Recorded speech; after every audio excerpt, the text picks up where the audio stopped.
रविंदर जी, आज यहाँ पे ये जो प्रेस वार्ता बुलाई गई है, किस उद्देश्य को लेकर ये प्रेस वार्ता बुलाई गई है?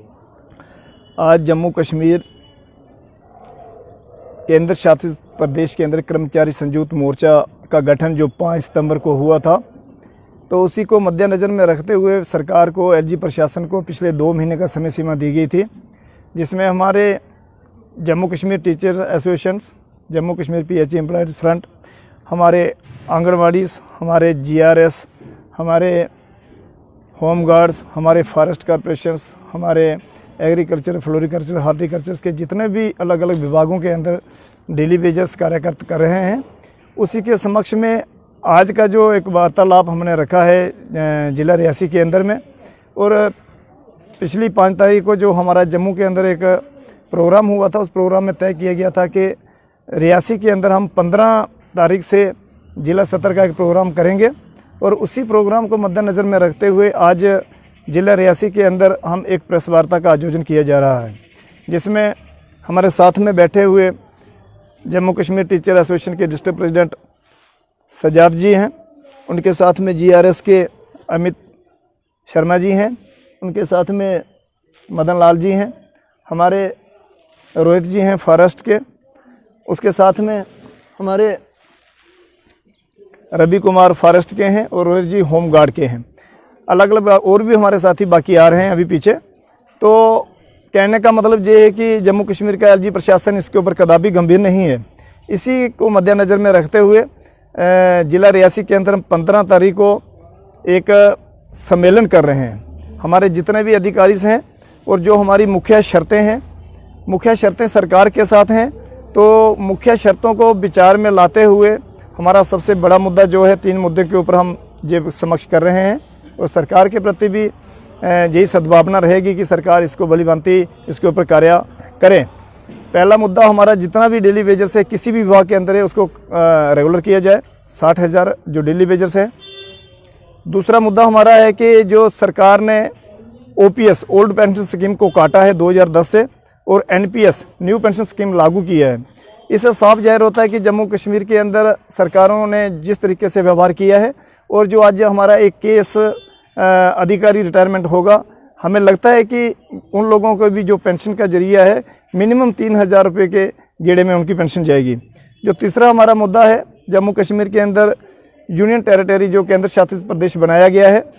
उसका जो पैटर्न लागू किया गया है जम्मू कश्मीर के अंदर, हम पूछना चाहते हैं कि जम्मू कश्मीर के अंदर कौन सा पैटर्न लागू किया गया है और उसका जो वेतन है वो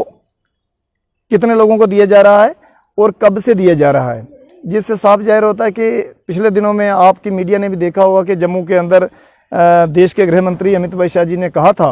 कि जम्मू कश्मीर को हमने मिनिमम वेज एक्ट दिया है। तो एलजी प्रशासन इसके ऊपर कदाई गंभीर नहीं है।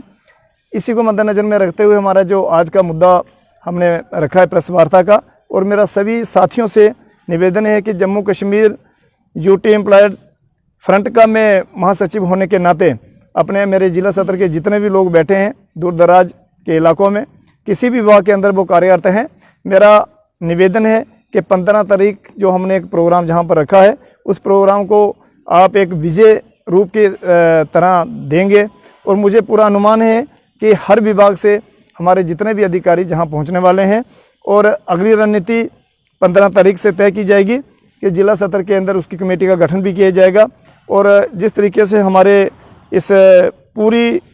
क़यादत के हमारे चेयरमैन श्रीमान भूपेंद्र सिंह जी जम्मू को लीड अप कर रहे हैं, इससे साफ जाहिर होता है कि जम्मू के अंदर जितने भी संगठन हैं वो हमारे साथ आएंगे और काफ़ी लोगों के साथ विचार विमर्श भी हो रहा है। इन्हीं तथ्यों पर नज़र रखते हुए हमने 15 तारीख को जो हमारा पहला प्रोग्राम सम्मेलन होगा, एक परिवार पूरा हमारा जितना भी अलग अलग विभागों से आए हुए हैं सभी लोग इसके ऊपर बैठेंगे। और मैं सजाद मलिक साहब से बात रखूँगा कि वो भी अपना विचार रखें। करूँ शुरू? शुक्रिया मीडिया का मैं करता हूं जो यहाँ पे आप बड़े शार्ट नोटिस में आए। आज के इस प्रेस कॉन्फ्रेंस का एक ही मकसद है कि जो जैसे कि देवेंद्र साहब ने कहा कि 15 तारीख को हम एक यहाँ पे एक कन्वेंशन करने जा रहे हैं, जिस कन्वेंशन का मकसद ये है कि हमारा यूनाइटेड फ्रंट जो बना है डिस्ट्रिक्ट रियासी के अंदर, हम तमाम ऑर्गेनाइजेशंस जो जितने भी डिपार्टमेंट्स की ऑर्गेनाइजेशंस हैं वो हम इकट्ठे होकर के ये फैसला तय करेंगे कि 15 के बाद हमारी आगे की राजनीति क्या होगी, आगे किस पॉलिसी को लेकर के निकला जाएगा। क्योंकि बहुत सारे मुतालबात जो हमारे हैं गवर्नमेंट के साथ,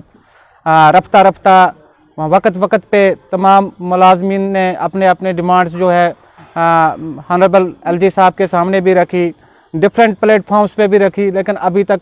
उनका हल पूरी तरह से नहीं निकला है। जैसे हमारे पीएचई के लोग यहाँ बैठे हैं, पीडीडी के लोग हैं, फॉरेस्ट के लोग हैं, हमारे रूरल डेवलपमेंट डिपार्टमेंट के लोग हैं। तो हम चाहते हैं कि हम सारे इकट्ठे होकर के आगे की लड़ाई को लड़ें और अपने संगठन को, जो ये यूनाइटेड फ्रंट है, उसको मजबूत करके हम इसको 15 तारीख को एक हतमी शक्ल देंगे, जो कि आगे हमें हमारे क्या फैसले रहेंगे, किस तरफ हम जाएंगे, उस पर पूरा डिसाइड होगा। उसके साथ साथ हमारी आज की प्रेस कॉन्फ्रेंस का खास मुद्दा ये है कि हम इस प्रेस कॉन्फ्रेंस के ज़रिए आप मीडिया के थ्रू तमाम एम्प्लॉइज़ को ये गुजारिश करना चाहते हैं जो ओपीएस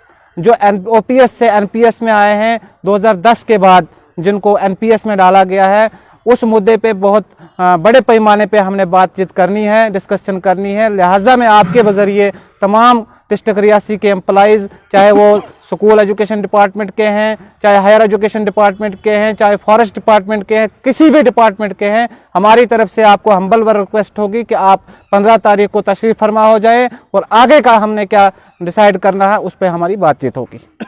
इस यूनाइटेड फ्रंट की अगर बात करते हैं, कितने डिपार्टमेंट्स जो हैं वो एक साथ मंच पे इकट्ठे होंगे? देखिए, इसमें फ़िलहाल तो लगभग सारे डिपार्टमेंट्स हैं। फॉरेस्ट डिपार्टमेंट है, एजुकेशन डिपार्टमेंट है, एग्रीकल्चर डिपार्टमेंट है, पीएचई डिपार्टमेंट है, पीडीडी है, अपना सोशल वेलफेयर डिपार्टमेंट है। जब हम इसको एक हतमी शक्ल देंगे कि एक मजबूत संगठन इसको डिस्ट्रिक्ट रियासी में जब हम तश्कील देंगे, उसके बाद हमें उम्मीद है कि सारे डिपार्टमेंट्स जो हमारे पास आएंगे और उनकी सबकी सलाह से इस संगठन को चलाया जाएगा, बाइत्तेफाक चलाया जाएगा, किसी की क्रिटिसिज्म को यहाँ जगह नहीं दी जाएगी। लिहाजा उसी तरीके का संगठन जो है ये तश्कील दिया जाएगा जिसमें गुंजाइश ही नहीं रहेगी कि हम किसी किस्म की कोई क्रिटिसिज्म पैदा हो।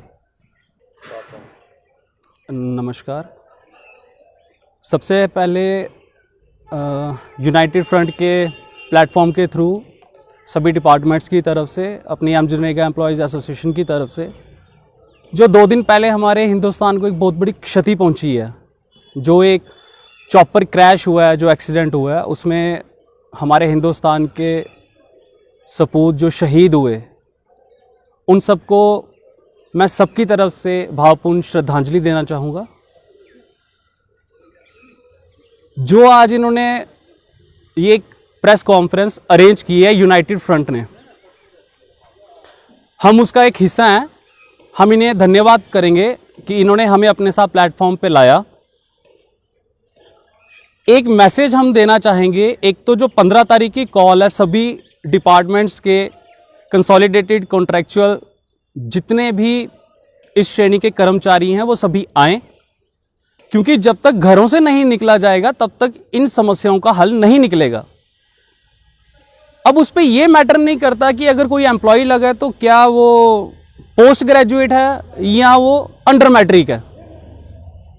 मैटर करता है उसका फाइनेंशियल कंडीशन, फाइनेंशियल स्टेटस जो आज के प्रेजेंट टाइम में है, जो हमें फेस करनी है। अगर हम यहाँ पे बैठे हैं, किसी को शौक नहीं चढ़ा, कोई घर से बाहर आएगा यहाँ पे, पहले यहाँ पे हम आपके सामने अपनी बातें रखेंगे, फिर हम ऊपर ब्यूरोक्रेसी के सामने हम नज़र में आएंगे, फिर हम लीडर्स की नज़रों में आएंगे। हमारे लोकल लीडर्स हैं, वो हमसे इस तरह खफा हो जाते हैं कि कई दफ़ा हम फंक्शंस में जाएंगे या कहीं मातमदारी होगी तो हम उनको, अगर हो सकता है हम उनको विश करें तो वो नज़रें चुरा लेते हैं। हम जितने भी यहाँ बैठे हैं, हमें किसी को शौक नहीं है हाय हाय करने का या अपने नारे लगाने का या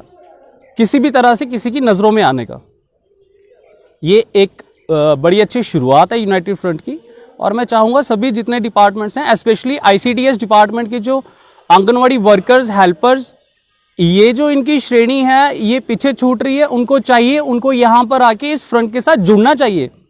4,000 साढ़े 4,000 रुपया सैलरी लेने वाली, 2,000 की सैलरी लेने वाली जो हमारी आंगनवाड़ी हेल्पर है, उसकी कंडीशन को अगर कोई देखेगा तो आप जब गांव में जाते हो, हमारे काफ़ी हमने देखा, हमारे चैनल्स जो हैं दूर दराज के एरियाज़ में जाते हैं, जब वहाँ पे कवरेज होती है तो वहाँ पे पाया जाता है कि सेंटर हो सकता है उसके घर से आधा किलोमीटर दूर हो, लेकिन उसको जाना है। क्यों जाना है? क्योंकि उसको आदेश आया। अब इस चीज़ का संज्ञान सबको लेना है। जो हमारी हायर अब ब्यूरोक्रेसी बैठी है, मैं तो हाथ जोड़ के हम सब उनसे यही रिक्वेस्ट करते हैं कि हम सब अलग डिपार्टमेंट्स के अपने अपने मुद्दे जहां जहां पर अटके हुए हैं तो काइंडली गेयर अप कीजिए, ताकि हम लोग भी थोड़ी चैन की सांस लें और हमें भी लगे कि नया जम्मू कश्मीर बना है, जिसके नारे बड़े लगते हैं यहाँ पे। कभी कहा जाता है कि ये जितने सारे बैठे हैं पाप की घंटी हैं, कोई कहता है कि ये एमजी नरेगा वाले ऐसे हैं। हमें किसी से कोई पर्सनल मतभेद किसी से नहीं है। हम आपके चैनल से मैं ये दोबारा गुजारिश करूंगा, एक तो 15 तारीख के सम्मेलन को सभी यहाँ पे अटेंड करें, उसको कामयाब बनाएं, और उसके बाद मैं दोबारा से हाथ जोड़ के विनती करूंगा। स्पेशली अब मैं अपने एम्प्लॉयज़ को एक मैसेज देना चाहूँगा कि आज हम यहाँ से 2 महीने पहले हमारे प्रिंसिपल सेक्रेटरी, वर्दी प्रिंसिपल सेक्रेटरी श्री विपुल पाठक जी ने एक कमेटी कॉन्स्टिट्यूट की थी हमारे HR इश्यूज़ को, और उसमें मेन एजेंडा था हाइक इन सैलरी का। हमें कभी जो हमारी टीम मेंबर्स कश्मीर साइड से काम कर रहे हैं, टीम मेंबर्स जो हमारे जम्मू साइड से काम कर रहे हैं, जब वो विजिट कर रहे हैं उन्हें ये इन्फॉर्मेशन मिल रही है कि इस पे काम हो रहा है। तो बदकिस्मती हमारी ये है कि श्री विपुल पाठक जी भी ट्रांसफ़र हो गए हैं 2 दिन पहले। मैम आए हैं श्री मनदीप कौर जी, हम उनका हर्टियस्ट वेलकम, वार्म वेलकम करते हैं उनका, और ये गुजारिश करना चाहेंगे कि काइंडली मैम इस पर एक नज़र डालें। जो कमेटी बनी है उसके वो मिनट्स ऑफ मीटिंग मंगवाएं, और उस पर जहाँ कहीं काम रुका है उसको हमारी ये गुजारिश है गियर अप करके थोड़ा जल्दी से काम किया जाए।